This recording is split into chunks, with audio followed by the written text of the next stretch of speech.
Greetings, adventurers. This is DM Kurt, and I'm here with Hannah and Kathy and Conrad. Hi. We're planning on having Conrad run a Ravenloft adventure for 5th edition at 14th level.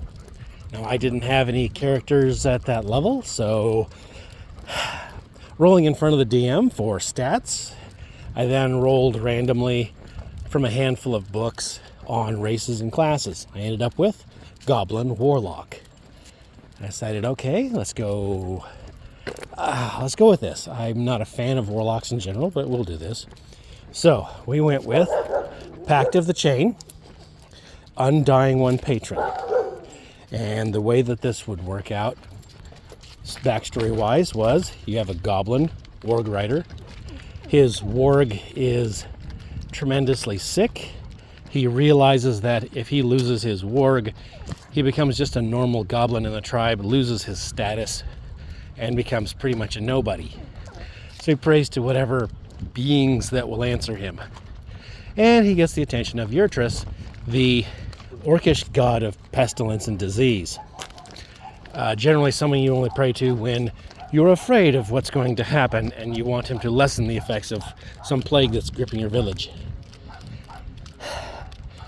White hands, as he is known, as chalky white hands, no mouth, and festering boils upon him.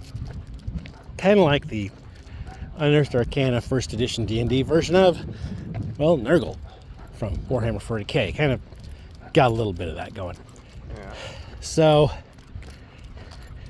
figure, okay, for powers, I decided to pick Mask of Many Faces so he could disguise himself, this goblin, disguise himself as a 10-year-old boy. Because what's more wholesome than the relationship between a boy and his dog? This is Ravenloft. Nothing is wholesome. No, nothing is wholesome. Normally your familiar has to be a fae or a fiend or something. We decided to go with undead. So he has an undead, kind of long-haired mastiff wolf hybrid thing. A little bit mangy, kind of cataracts growing in the eyes. And then he's just gonna, show up as this 10-year-old boy with a sword, a little short sword, and some studded leather armor, and a stick that he found that he uses as his spell focus wand. Hi, I'm Billy. I'm an adventurer, and this is my dog Biscuit. Say hello, Biscuit. Grrr. And then the dog hacks up some thing that looks like roadkill that he ate a day ago, and it's rancid and stinking, and the dog's breath stinks, and it's like kind of a hint he's a zombie dog, but whatever.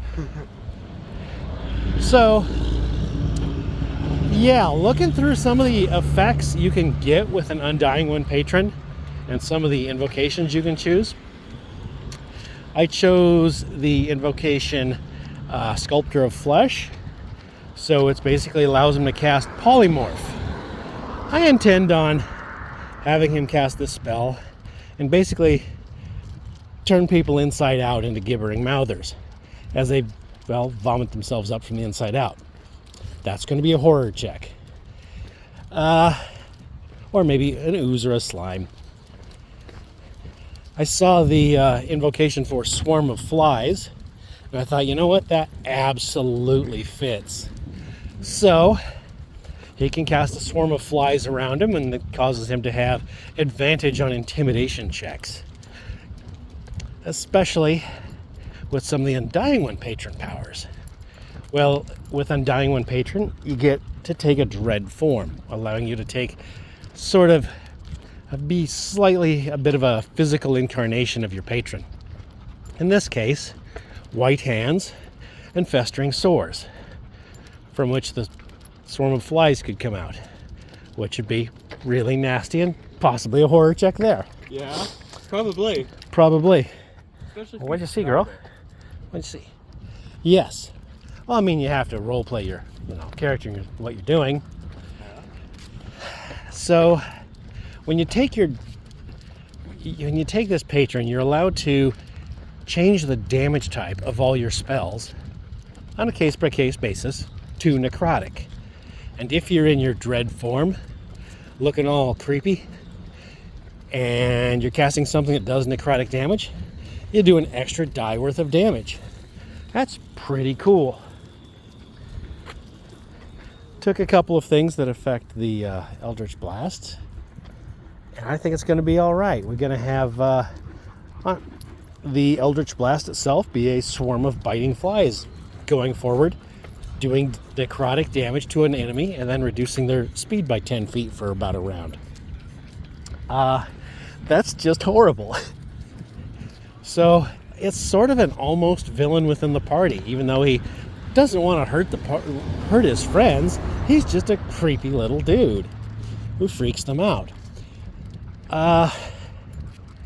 Maybe I'm being a little bit chaotic here, and adding a little bit of shenanigans, but I think we're pretty cool. I think this sort of shenanigan really fits Ravenloft. Yeah. So, yeah, just a wholesome boy and his dog story. I think I took Hold Monster. I don't remember what. I think I did. So that's going to be useful for locking things down. I don't remember all the other spells. He only gets a handful of spells, being a warlock. What do you want to say about your the adventure? Okay, so it is in Ravenloft, but it's not going to be any of the main lands or any of the known domains of like Barovia or such. Yeah, it's going to be custom made, custom land. Hannah, it's not even solid. I'm not picking it up. Oh, are you okay? Jeez, girl. So yeah, it's going to be a custom land. It's going to be based around a villain that has some loose inspirations in Sephiroth, which if you know who that is, you're going to be terrified.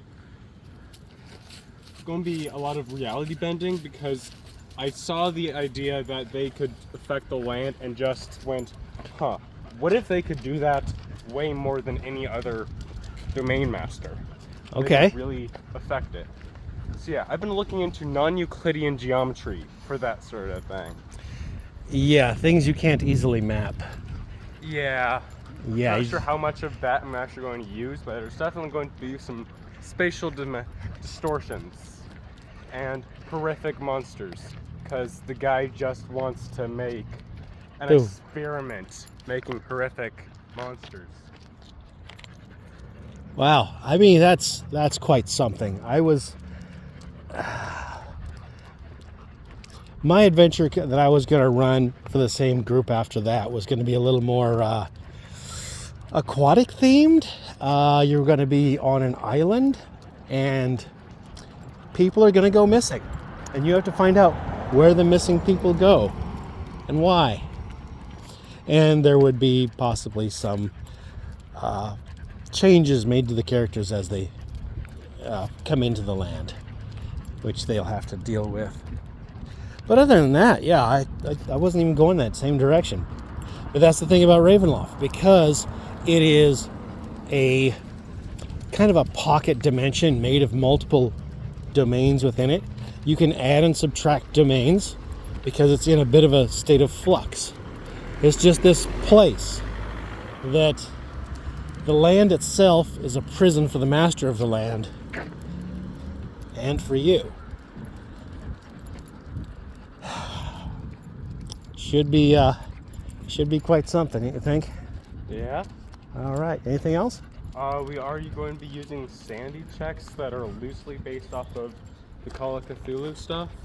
Okay, yes. Sanity points will be an attribute people will have. Those are rolled up in the first session, and they will be decreasing if you fail horror checks. Yep. And if your sanity points hit 0, you are pretty much done. Yeah. You basically need to be checked into a mental asylum for months, if not years. Or possibly high-level magical assistance, I would think. Anyway, that's our plan, and we will see you folks later.